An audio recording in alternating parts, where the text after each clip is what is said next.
ladies and gentlemen, welcome to the School of Science, and this is the match preview for Huddersfield v Everton in the Carabao Cup. Now, I'll be honest, the Carabao Cup, it's not an amazing competition, but it's a competition we haven't won yet. So in that regard, I think this is a competition that Everton needs to go in 100, well, I want to say 100% serious, but I also want to say that this is an avenue where we have an opportunity to bring in players that we haven't had much of a chance to exercise properly when it comes to the Premier League. So in that case, I'd be saying we'd be given the likes of Luca Dean, Richarlison, Decore, and maybe one or two others, giving them a small bit of a rest, and in their stead, I would be bringing in the likes of maybe Nielsen Cuckoo, Anthony Gordon, and John-Philip Gbamin. So from there, also replace Michael Keane with Ben Godfrey. That's a must. If for any sake that Ben Godfrey is fit, then we put him in the lineup from the start. We need him in the starting lineup just because he is an absolute backbone for the defence. Likewise with Yerry Mina. The two of them combined, they are a brilliant combination. They're one of the best combinations we've got at the moment. So getting them in is absolutely paramount. Now, when it comes to the squads, we need to exercise some of the younger players and bring in some of the players who haven't had much of a chance to exercise. So in this situation, I would say replacing 3 or 4 players is adamant. And, you know, given the likes of Nielsen Cuckoo, who I think is an absolutely brilliant left back, he is absolutely phenomenal when I watched him play. The speed that he has is something else. He is absolute lightning. So having him going down that left wing or even cutting inside if he needs to, I think that would be very advantageous for Everton. And he's also got a he has a decent eye for a good ball as well. So I would like to give him a chance over Luca Dean for this one. Just give Luca Dean a bit of a rest because I think he has been our main starter for well over a season. He has gone almost consistently throughout the season. So I feel like he deserves to have a rest. In regards to Abdoulaye Doucouré, that's another sort of fashion. I think having him on the bench and maybe having John-Philip Gbamin starting over him for this one is a good idea just because Gbamin is a really, from what I've seen in the pre-seasons in any case, he is a very, very good sort of defensive, like a box-to-box midfielder. He's one of them sort of players. I think he does an absolutely brilliant job with that sort of work. And he is, again, he's another one who's got a very good eye for a little slot through. In one of the warm-up games, I think it was against Accrington Stanley, he put Anthony Gordon through with an absolute gem of a pass. And that's the sort of stuff I would love to see in this cup game. Now, Anthony Gordon, we already know, he's a really good player. He does have his hot and cold moments, but he is a very good player. He's got the pace, he's got a good pass on him, and he's physical. He is physical. For his height and his, you know, just body mass, he is very physical. Like, he's a very tall and skinny fellow, but he's got some oomph behind him. I will say that for nothing. So having him playing on maybe either playing at the left wing and maybe have someone like Andy Gray or Andros Townsend in the middle, something like that I think would be advantageous for us in this cup game. Now granted, I'm looking in this in an aspect of taking this cup seriously just because we need a good cup run. We haven't had a good cup run in a while. Now the closest we come was last season when we got ourselves, I believe it was quarter-final in both competitions maybe? Don't quote me on that one. I know in the FA Cup we got all the way through to Man City and then we fell short of them. Now, granted, it's Man City. At the moment, their bench, if we were to have their bench, we could compete for the bloody title. But it's frightening. Man City are a truly frightening team, and I think they're the reigning champions for this cup. So this is something I think Everton really need to push for. Now, granted, the end of the competition, the prize is 100 grand and the Intertoto Cup, or what's it called now, the Europa Conference League. Now, I know a lot of people are going to turn around and say, oh no, we don't want to do that, that's rubbish, they're rubbish competitions. Yes, they're rubbish competitions, but it's bloody Europe. What would you rather be in? Just normal English competitions, so Premier League, FA Cup, Carabao Cup, or would you like to be in the Premier League, Carabao Cup, FA Cup, and Europa Conference League? Because even that has just a little bit more of a pull for European for players coming into the squad. That has just that little bit more of a pull to bring players in. Now, granted, the Europa Conference League, it's very much Eastern European teams that you're going up for, and they will kick the ever-lover ribbons out of players if they have the opportunity to. They're a very, very rough group of teams, like Dynamo Kiev, CSKA Moscow, those sorts of teams. They are, Zenit St. Petersburg as well. I remember that game very fondly. That was a brilliant game Everton played there. But those sorts of teams are the ones that you have to be careful of, because their players are a lot more physical, and they're more than likely going to try and take chunks out of you when they're playing the game, just to put that fear of God in you. But I think the players we've got on that pitch, with the likes of Alan, Mina, Godfrey, Pickford, I will say this for nothing, he is a goalkeeper you just don't want to mess with. He's got a very nasty streak about him. If you get on the wrong side of him, he will do you in, and it's actually terrifying to watch. But in that regards, they're the sort of this is the sort of thing we should be aiming for. Getting a good cup run, getting some silverware in the cabinet. Yes, granted, it's just a silver coffee mug in comparison to the likes of the Champions League, the Premier League Cup, even the Europa League. In comparison to them sorts of things, it is literally just, it's a tin mug, but still, it's something we can say, okay, our silverware drought's over. We've got this. Let's go for more. It gives us that pedestal to sort of try and step up and go for other things as well. So I think if I was in Benitez's shoes right now, this is what I would be doing. Now, just something I will mention while we're on the topic. Huddersfield have actually limited Everton's away allocation. I think they've actually cut it down by a bit.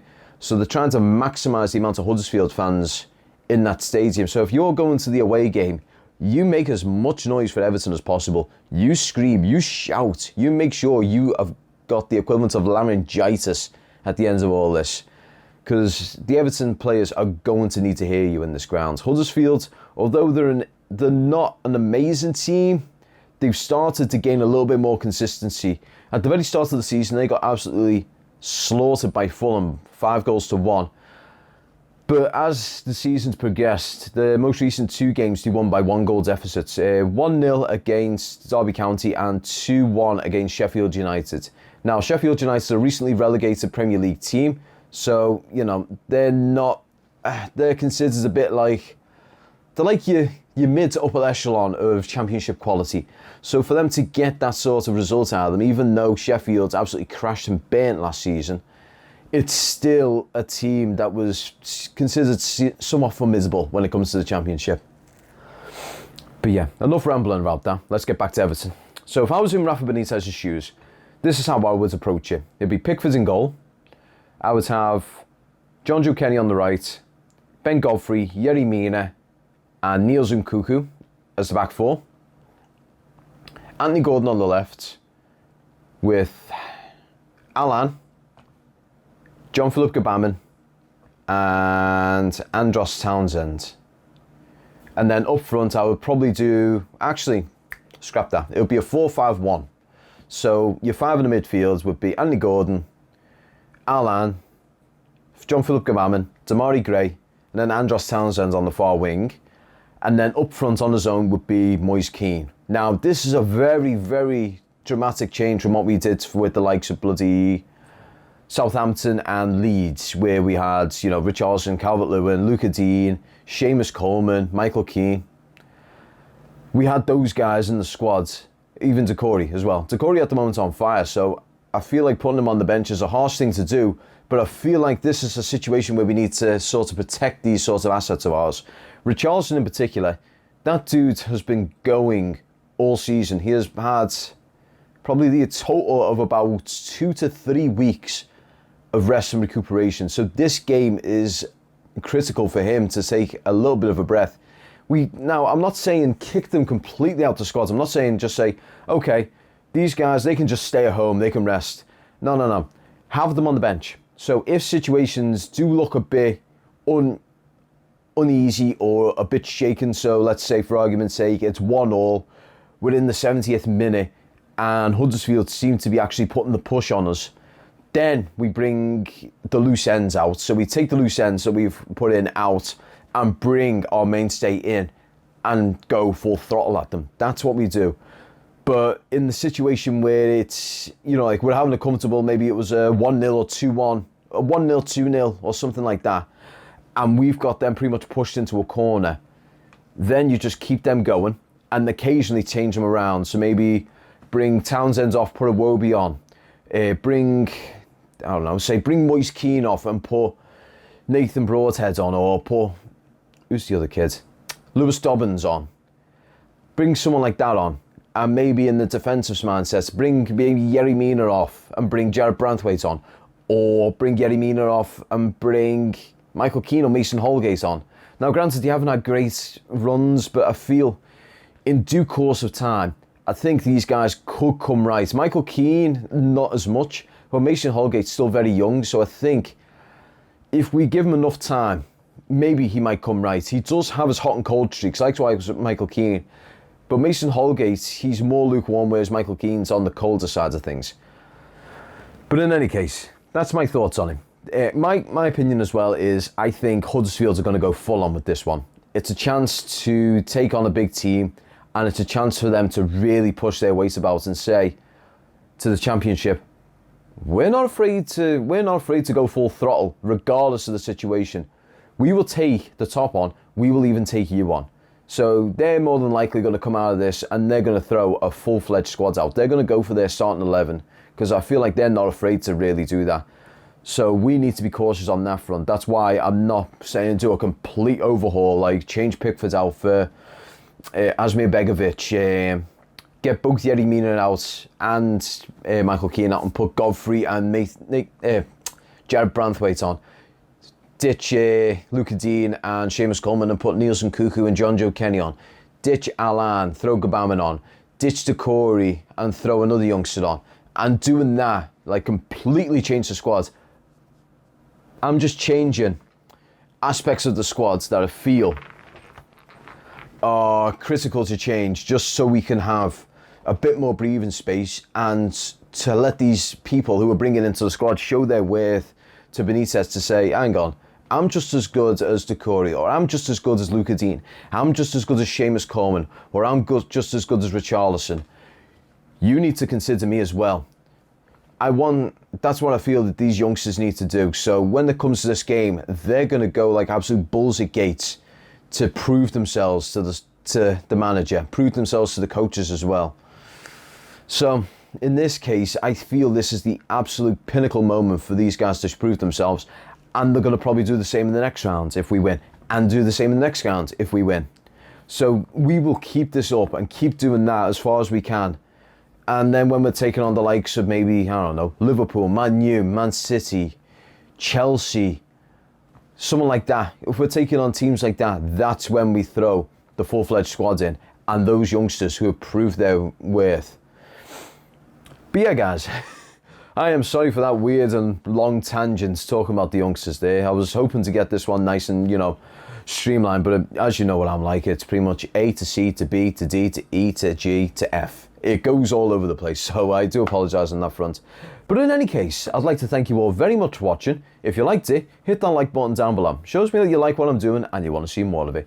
Also, if you want to suggest anything to the channel, whether it be, I don't know, something from Bramley Moore. Maybe you've heard a bit of news about Bramley Moore and you want me to put it into a Bramley Moore video. If you want me to talk about something in one of the post-match games, or if you want me to talk about something in the Blue Jibber Jabber, put it in the comment section down below. I always love reading what you guys put down there. It's brilliant. I always love it. And you guys are really helping me with this channel as well.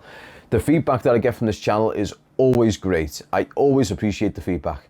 Also, if you are new to the channel, there's a little red button down there. Hit that. It's called the subscribe button. But if you subscribe to the channel, it just means that you're going to see the videos before most people. Because, as you know right now, this is the subscribe to unsubscribe ratio at the moment. So, if you're subscribed, you're part of this nice minority where you're going to see the videos before most people. Also, if you hit the bell, that puts you even more before other people. But yeah, we're trying to get the channel to grow. So, if you do this, it really helps us. And I'm going to do what I can to help you get the content out as soon as possible. Also, I would like to say a huge thank you to my usual Patreon. CT Baz, right here, being as awesome as usual, always helpful, and always commenting on the channel. If you want to be like CT Baz and you want your name in this lovely box to my right, well, to the video's right, just go onto my Patreon. there's 2-tier subs that you can be. You can either be the cup of coffee sub, so this essentially just means you're giving me £1 saying, I like what you're doing, keep doing what you're doing, this is for a cup of coffee on me.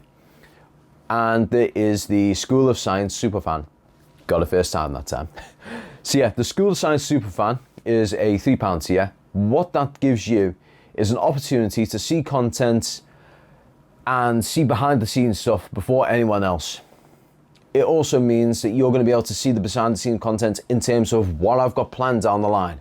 So whenever I'm doing a Bramley Moore video, whenever I'm doing a Blue Jibber Jabber or anything like that, anytime that stuff comes into the channel, it goes on the Patreon beforehand, and from there, we build from there.